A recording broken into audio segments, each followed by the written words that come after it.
Welcome back, everybody. I'm here to demonstrate another video to you about the Dark Echoes book series. Well, as you already know, that for I say almost about 2 years now, I've been working on developing a script for the Dark Echoes book series.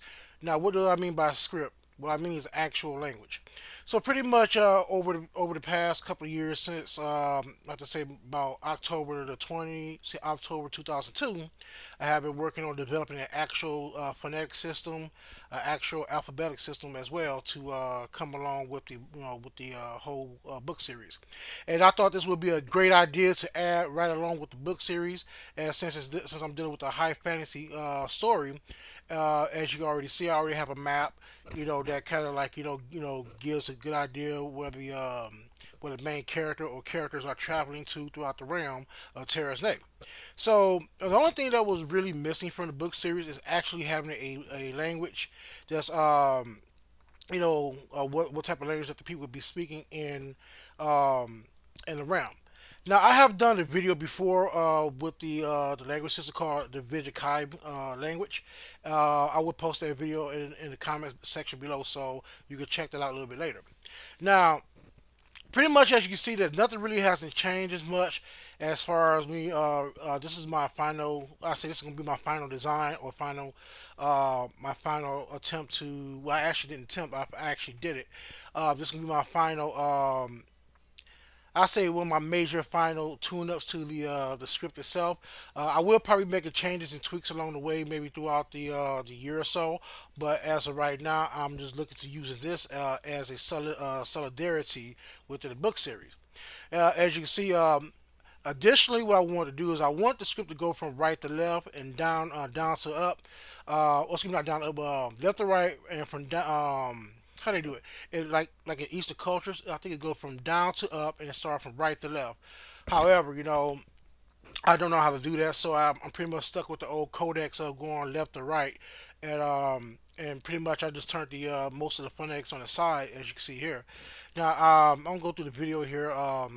So pretty much as you can see, like I did, a lot of textual design, phonetic designs, hoping that to see what else I could come up with. Pretty much I have a journal that I have been practicing for a good amount of time. Now, now what happened here is like pretty much like once I was done, I have an actual drawing pad, with a stylus pen, and pretty much I just went through and just you know pretty much just went through the every alphabet that I wanted to, and pretty much just put it in Photoshop, not and also AI. Now there's something going on with Photoshop that it would not allow me to complete the text as far as like once I push it out, a lot of the fonts was missing, so I had to take it to AI. Not was that's actually Adobe Illustrator. So excuse me. I took it through Adobe Illustrator here, and pretty much put everything on one baseline so I could be able to work with the script and stuff like that. And I really think it came out very good as for what it was worth. It took a lot of time to basically like draw by stylus pen, and actually that was the easiest way. Is the easiest way to do it. Maybe one day I will give a demonstration how to work with the stylus pen because I'm trying to get back to actual traditional 2D drawing because the book series kind of ignited my interest in my old passion in drawing and painting. So hopefully, throughout the year, I will get back into that. But anyway, so pretty much with my drawing pad, with my electronic drawing pad, pretty much I just set up the baseline to set up the script here, and also with that, just one of these things that you have to do using the extension for this Adobe extension called Font Self. I'll post that link below as well. And pretty much with Font Self, it allows you to convert your drawings, to an actual font here. Also I did little punctuations here, a little different, Now this part does kind of, kind of look familiar, This is not, it kind of look more Arabic than anything else. I don't know, but I want to distinguish the letters because this is the actual numbers right here. You got a 0, 1, 2, 3, 4, 5, 6, 7, 8, 9, and these are actually the number system. So I kind of put those there to make to give a distinguishment, distinguish the font from the excuse me, the actual the alphabet from the letters and stuff like that. So we got this here. I think it's pretty neat. It looks very clean and smooth. Um, so yeah, I mean, after all this time, it kind of turned out pretty good. So we've been going through some things here, and this is when I put it in font self maker. Actually, like it kind of pretty much like in font self, it actually turns into an actual working font. It does all. I don't know how the programming works. All I know, it works as a way to make it's easy for you to create a font. So I'm gonna scroll through this a little bit more. As you can see, like everything fits well nicely. I got my A, B, C, D, E, F, G.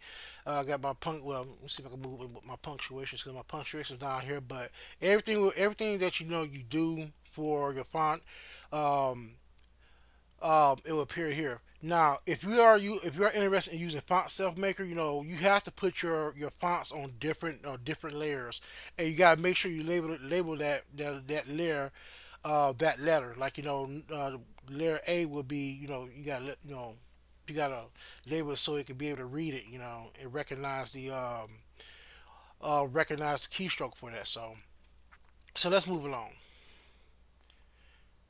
Um, Now, this is like the most important part. Well, the second most important part of the language is having a transliteration.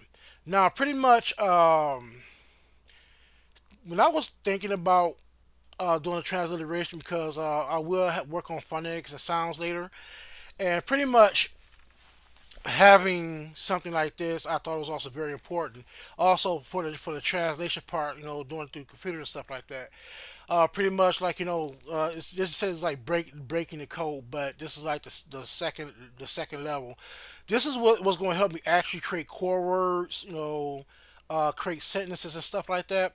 And this is very important because the fact is, like every language has a transliteration, as far as like what it would sound like, what it would sound like using the alphabet, like Americanized or Romanized alphabet.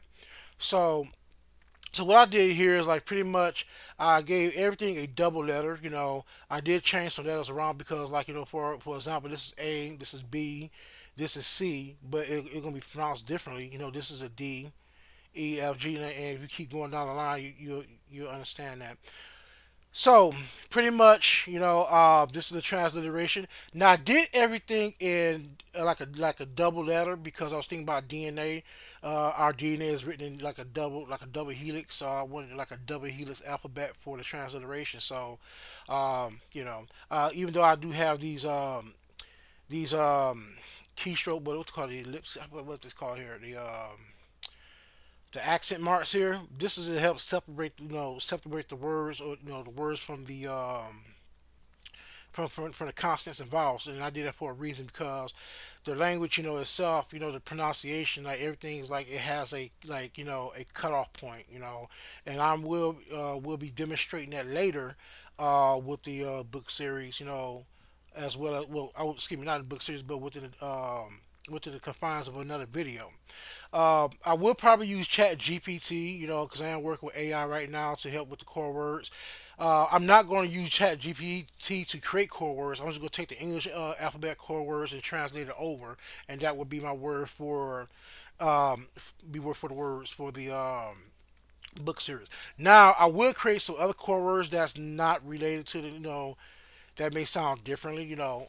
We'll see how that works out. But I'm pretty excited. This transliteration is actually going to turn is going to revolutionize the comic, not the comic, but the book series. I'm gonna keep on moving here so you can see how things are going here with this right here. And I think this is going to be very very um, very useful, if you are ever going to buy the book series, because I am working on other book, like attachments to the books, like like a book of hymns. Also, I will be working on.